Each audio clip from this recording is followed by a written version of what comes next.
I'll make sure.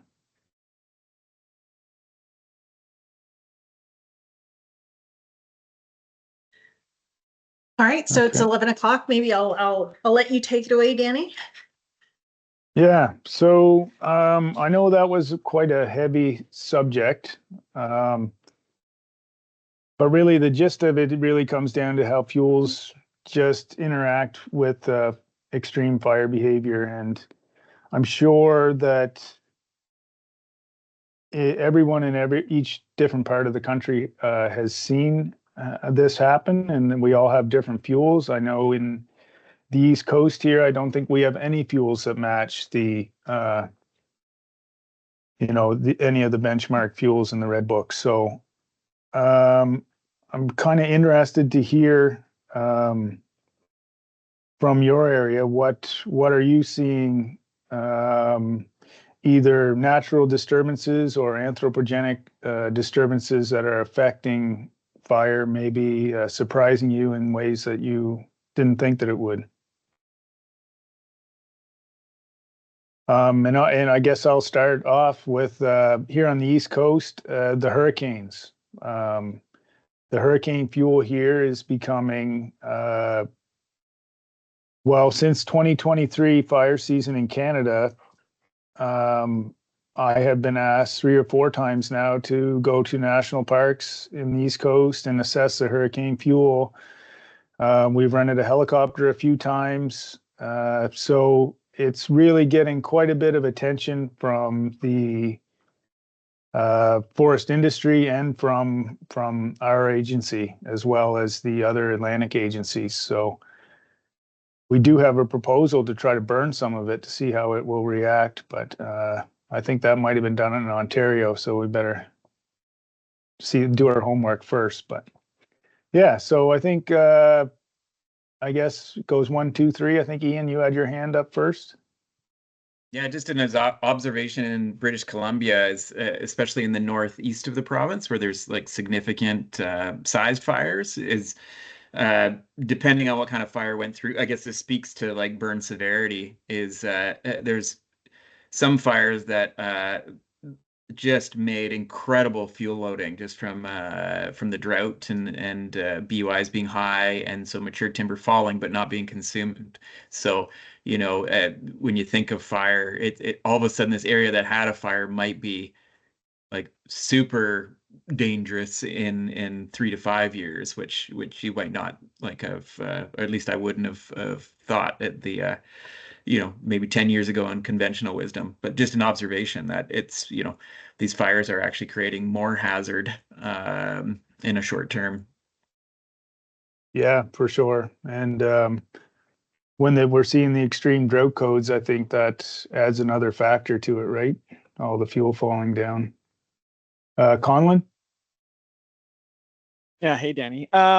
Some of the things that around Kamloops, like north of Kamloops, you have like Wellscray Park and stuff, and it's being kind of ravaged by spruce budworm and leaving areas that like most people conventionally would probably think are fairly wet and not going to have a whole lot of like fire disturbance to them, to being like 50 to 70% kind of standing dead. And even I think it was last year we were seeing, it was obviously hot and dry in the springtime, and fire indices were kind of catching up, but we were seeing like in May and June, like aggressive fire behavior at like mid to high elevation areas that like probably wouldn't have been something we would have seen too far or too long ago, but like now we're seeing it kind of a lot more often, especially at those mid to high elevation areas. So yeah, it's been an interesting challenge.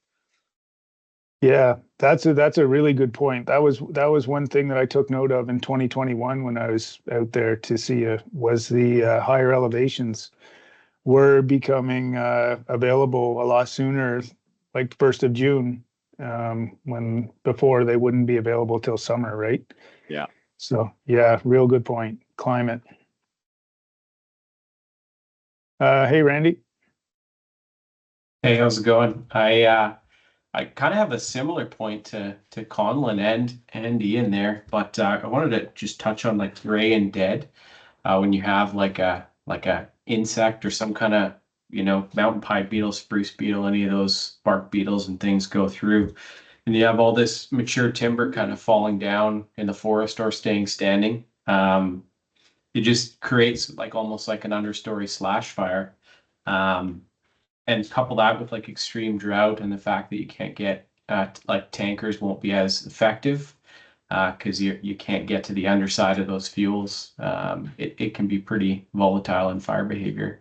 We see that like around Haines Junction in Yukon with the spruce beetle going through, and then early in my career around Williams Lake with the mountain pine beetle.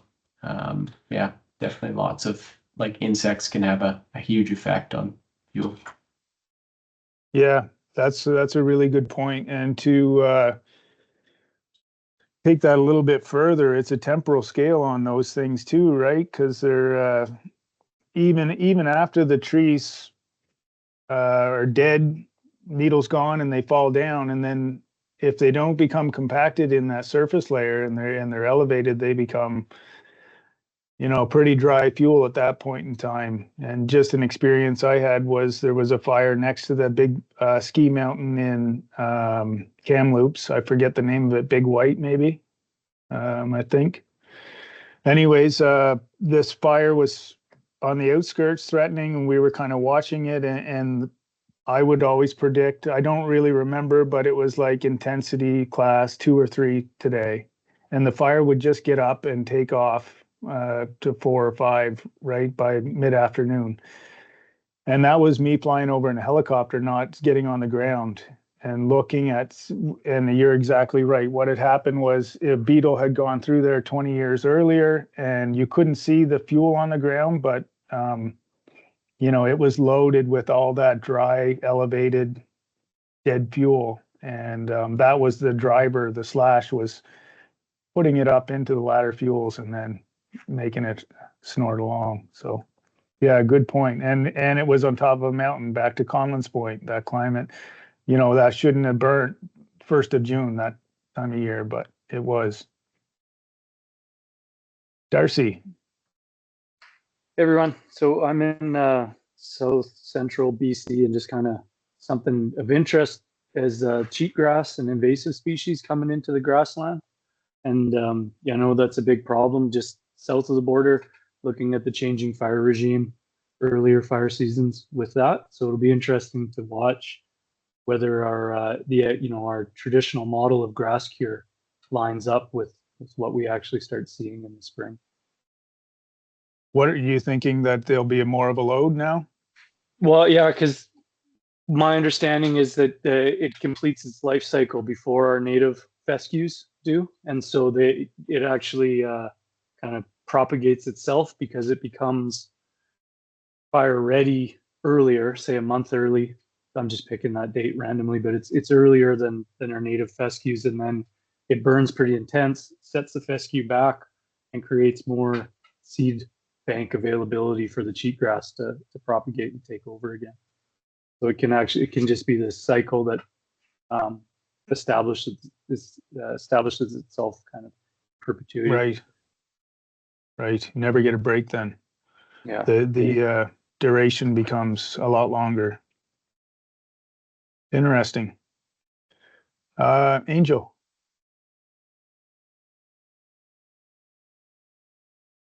Weird thing we have to deal with is melting permafrost. It's one of the strangest things, and I was at this fire, and some slumping started occurring. So you had a big, you'd think it was the ground, but when you fly around it, the ground had actually came in underneath it. So it was right at the top of a little canyon, a little valley. And so the wind was blowing up and acting like a bellows. So every time that wind would gust, it would just torch right up again. And you can't do anything for suppression activities because the ground is slipping away. I mean, every time you put more water on it, it just keeps dripping and dripping. And so, that's a thing that we have to look into now whenever we send anybody out, is the melting permafrost and any slumping that's going to happen, because it's going to affect crew safety. Yeah, that's a really good point that didn't even cross my mind before, but yeah, you're totally right. That's a whole other challenges that are developed from climate change. And and the fuel there. Are you seeing any invasive species or any areas that are burning now that hadn't burned in the past due to warming trends? Not so much warp. There's like maybe the spruce trap. Oh my goodness, I guess so, because if you go up on the tundra, and that's what I'm noticing is what is burning. It burns pretty quick and pretty fast, but they have these weird ice wedges, ice polygons that formed. So in certain areas where you have a lot of moisture, it's like a big green belt. But if that dries up super quick, that just carries it. It's that's another weird one. Yeah, yeah, I've heard Chris talk about that before. Very, very interesting stuff up there for sure. Darcy, did I go too fast? No, my hand just was still up. It didn't lower Okay. itself automatically. Okay, cool. Hey, Kent. Good day. Nice to see you there, Danny. See you. Yeah, it's something I saw a couple years ago. Like, so we have a wilderness park in Ontario. It's just kind of adjacent to Manitoba, Woodland Caribou. And it's just interesting on how the policies that were in play on that park. So the park itself is we allow fires to burn naturally, right? But then there was a perimeter around the park border. It was like a 10-kilometer full suppression, but no logging was allowed in that area. And so essentially we would allow the fires to burn naturally in the park, but in this 10-kilometer buffer, we would always suppress, like, for years and years and years, just suppress this perimeter. And then just on the outside of the park, logging was allowed to happen, but logging could not happen within this wilderness park. So a couple of years ago, there was a large fire that was burning, and just by watching it, I was involved with it. The most erratic and extreme fire behavior occurred in like the wall area, like where there was all the fuel loading was happening.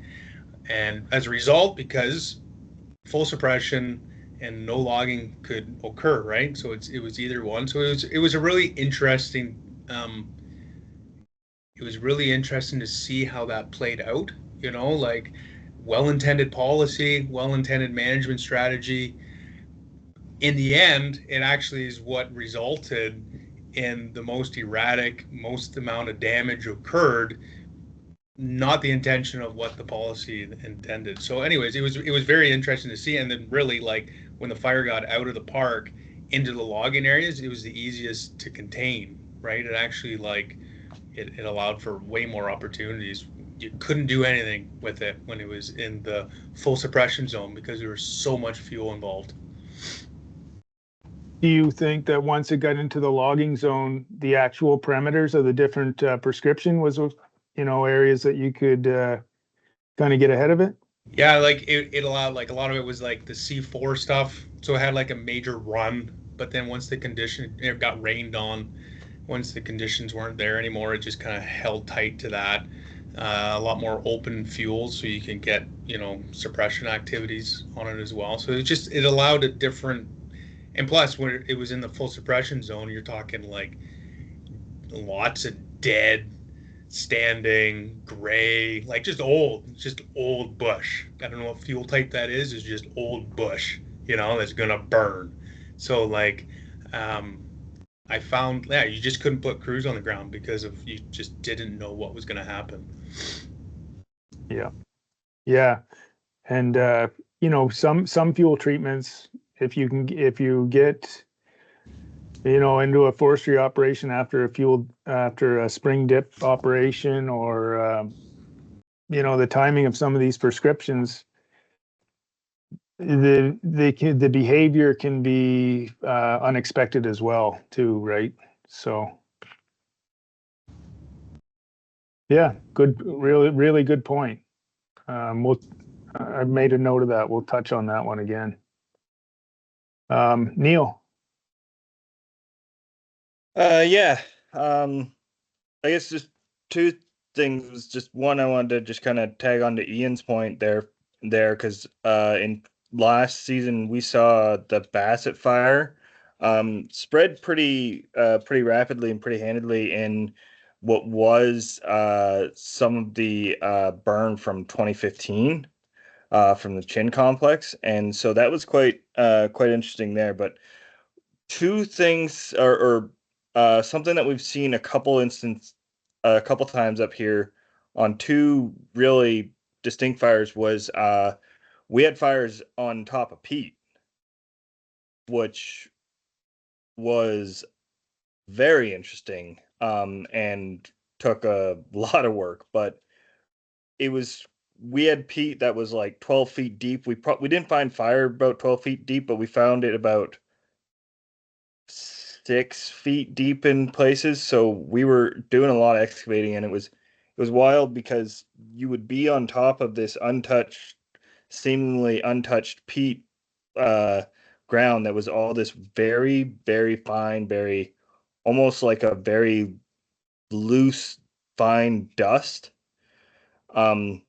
And you'd be walking on top of that, and it would be appear perfectly untouched on top, and you'd randomly start digging holes, and then you'd just find one or two shovelfuls down, you just start finding stuff on fire.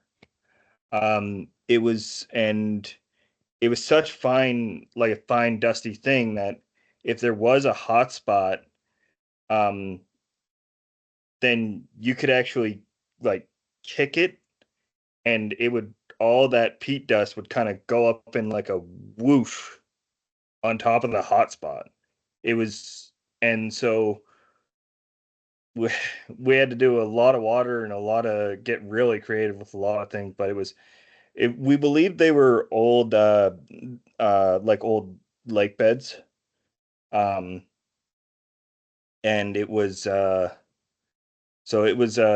quite it was just Interesting. yeah, it was just interesting is what all there is to say. It was deep fuel. And Did you have any idea what the drought code was, Neil?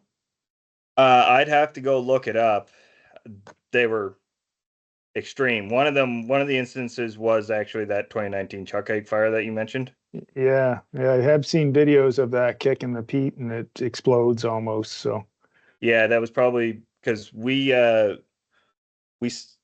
one in 2017, a couple years before that. So we started pulling the videos out once we got to the peat fields again in 2019.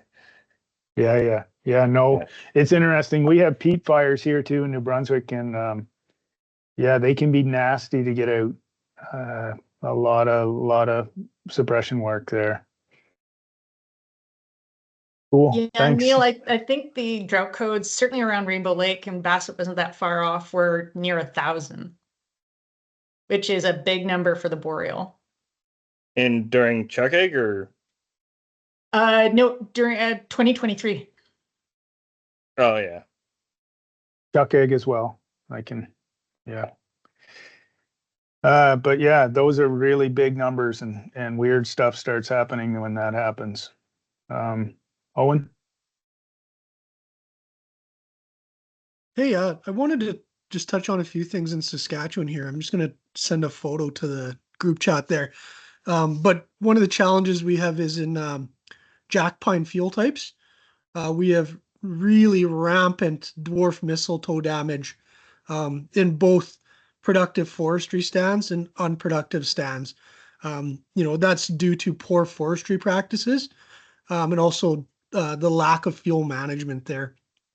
And then also you showed that photo of Phragmites. We have a First Nations group in Cumberland House, so in the Cumberland House Delta, that's working on trying to reduce some of the Phragmites. But unfortunately, they're relying on fire, which, as you can imagine with Phragmites, isn't effective. But in some cases, they estimate 30 to 40% of the Delta is Phragmites. So just a few examples from Saskatchewan. Cool, thanks. I kind of kicked myself. I went to look at your picture and kicked myself out of there by accident, but no, thanks very much. Richard, Right. First of all, can you hear me okay? Yep. Yep. Okay, great.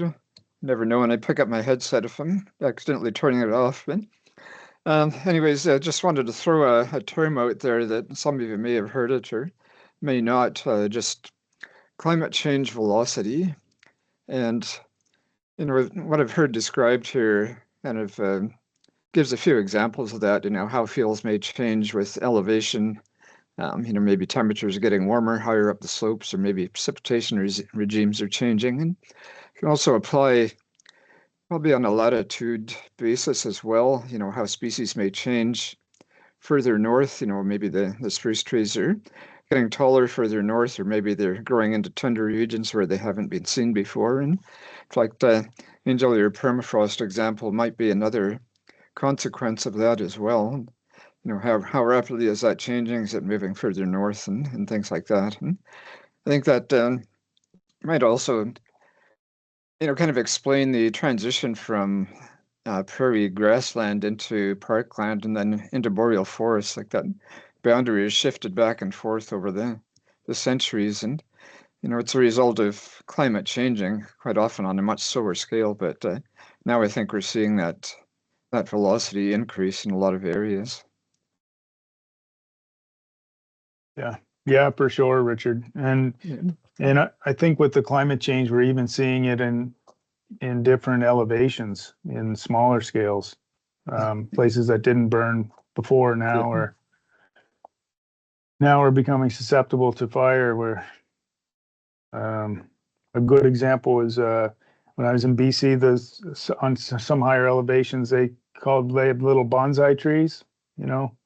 Trees don't grow as big, and Right. now those are stands that are burning now. So there's lots of examples of you know, these natural disturbances that are affecting the fuels. But I see Natasha put in the comments about forest management practices as well, and Kent touched on it a little bit as well. So you know, forest management practices can influence fuels in make them resilient or make them susceptible to fire. So in one example in New Brunswick is we're seeing now is we have a big player here in the forest industry called Irving. You've probably heard of him, but he's been planting trees for probably 70 years now. And he's now entering into stands that have been planted and doing a prescription called a semi-commercial thinning, where he's putting strips into these stands and taking out a basal area, a certain volume, and having these trails through these stands now. But now what has happened, there's a surface fuel load from the branches and all the needles. And now we're introducing solar radiation into the stand. And we're also introducing wind tunnels through the stand. So, you know, my argument was always that, you know, these stands are very susceptible to extreme fire behavior. But then after you think about it for a while, maybe they're only susceptible for a year or two. Because after all this slash on the ground has snow on it, it becomes compacted, maybe starts to rot and decay. Now the bigger trees are self-pruned, so there's not as much ladder fuel in the stand.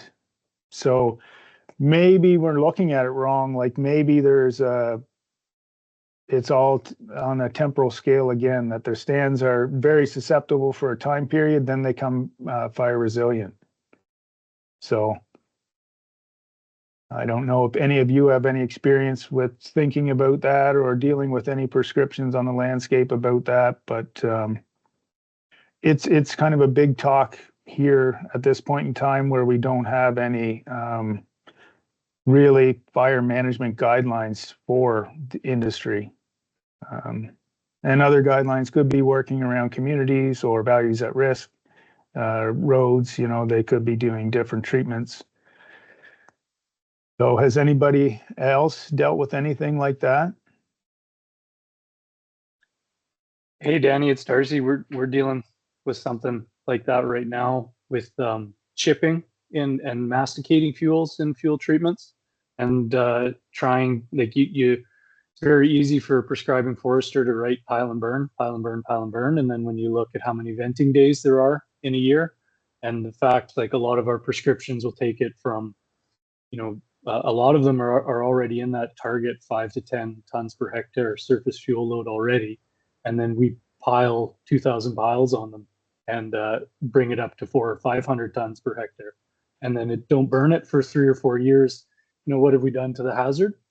So it's trying to kind of educate people and and get some numbers to say, okay, in say a wet spruce forest, we've chipped and spread the chips and we've elevated the risk for this year. But if we get through this year, by next year, we're going to be okay.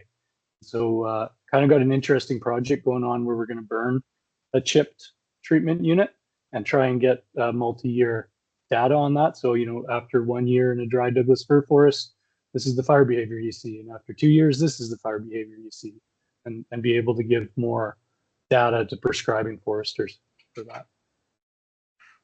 That's awesome. That's really good to know, Darcy. Actually, the stand I just talked about, my solution was to burn it too, but it didn't go over as well.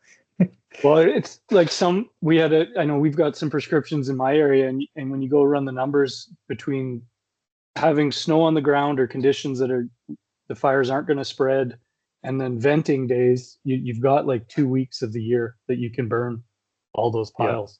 Yeah. And so it's pretty tough. Yeah, exactly. Thanks. Bo?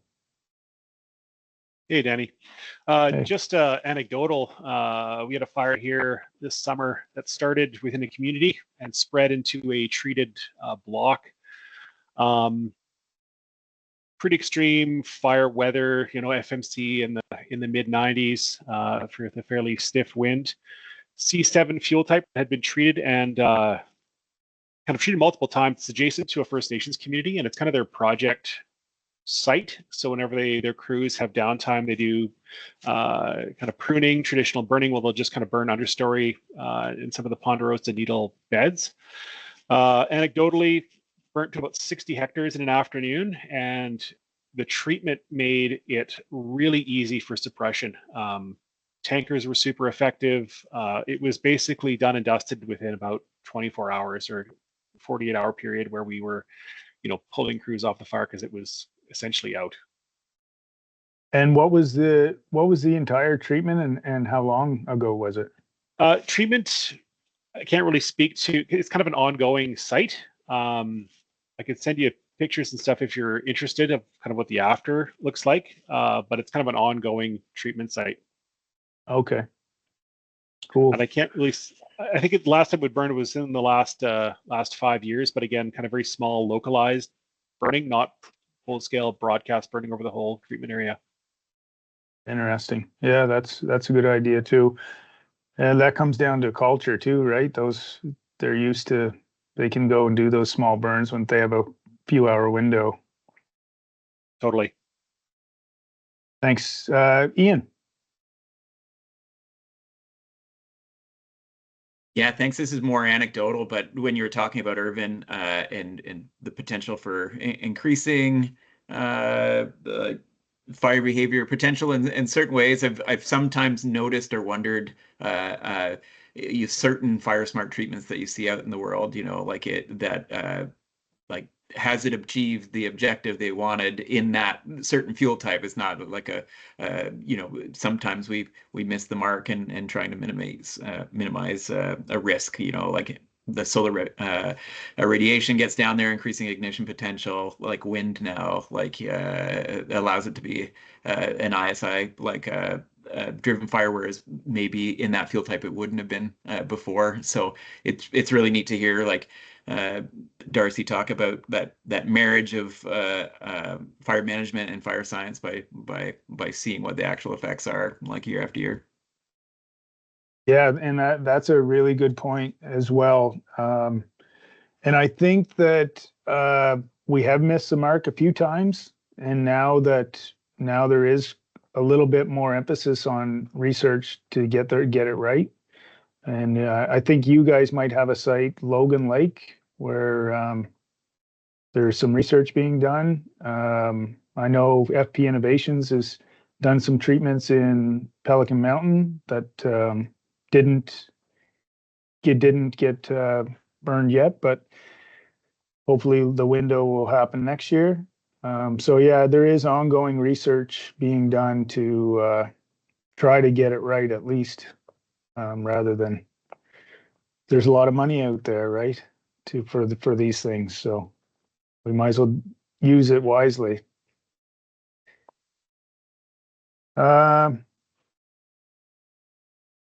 So anything else on the human caused disturbances?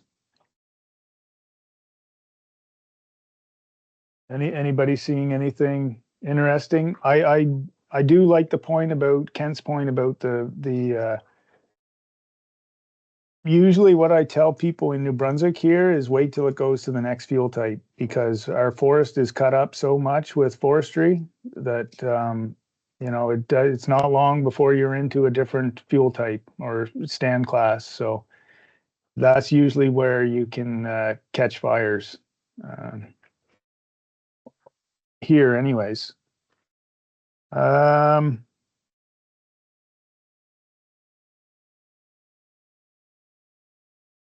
Anything else, guys? I think we've kind of killed that. The mountain pine beetle stands. I think we're all dealing with insect infestations to some degree across the country right now. I know on the East Coast, it's a spruce bark beetle that's getting into some areas. Mountain pine beetle. There's budworm in Quebec now. I see Martin put in the chat. I know we sent our planes up there for budworm spraying last year, or the year before. But yeah, it's definitely. Are these changes going to exacerbate? Are they going to increase because of climate change? I guess we'll see, right?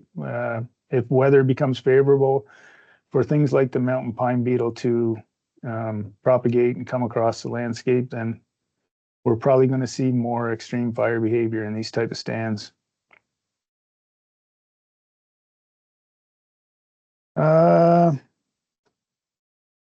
That's really all I have on this, guys. I appreciate the discussion.